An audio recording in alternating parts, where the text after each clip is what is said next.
Do this understanding how to clear up seemingly Bible contradictions, and we're going to go into that today.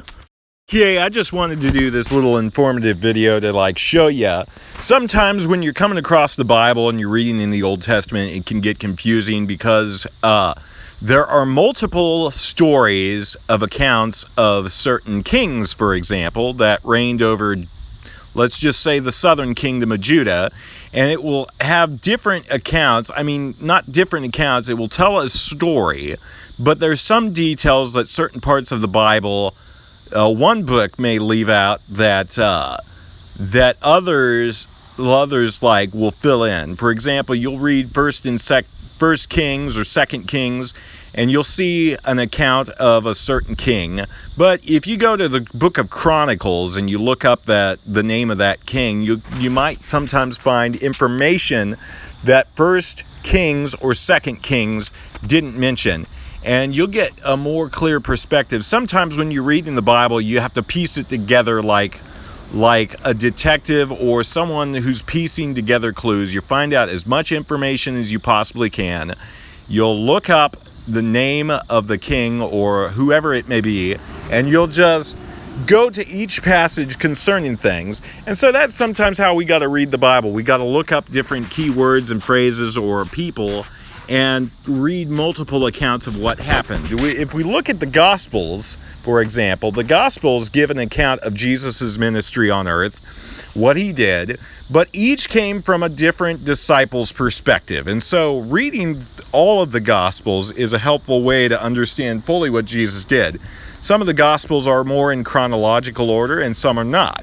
And so you got to understand some of these things when reading the Bible. It will really help you figure out how to read the Bible. For example, to look at the two accounts of the temptation of Jesus. One seems to be more of in the chronological order, and the other not so much. And so sometimes when people are reading the Bible, they may say, well, this seems like a contradiction. It's not a contradiction. But I will explain. I had a friend one time ask me, why is this the way that it is? Why does it say the events differently in each of these stories? Well, we got to understand one of these books, one of these accounts of the temptations of Jesus was actually methodically put in chronological order. The other was not. Luke seems to list these events in a different order, but does not specify each was chronological in its order. Luke says after listing each individual temptation is that the devil led. And he did not say that it, like Matthew's account does, by adding then before the event.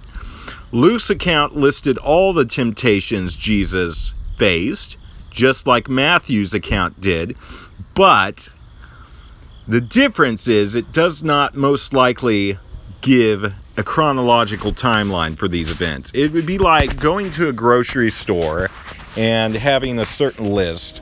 On a very modern example, let's say, suppose you're asked, what did you do today? And then you just gave a generic response like, I went to work, napped, store, played video games. But let's say somebody asked you, what did you do today? And you decided to put it in a chronological timeline, and it went more like the following below. I napped, I went to work, I then went to the store, and then came home and played video games. That's a very different way of putting it, even though you're listing off all the specifics that you did in one day. And that's kind of the difference between one gospel account of the temptation of Jesus versus the other one. And you just got to kind of understand it from that kind of standpoint.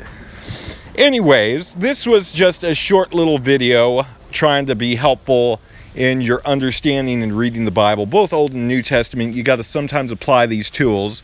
Hope you found it encouraging. God bless.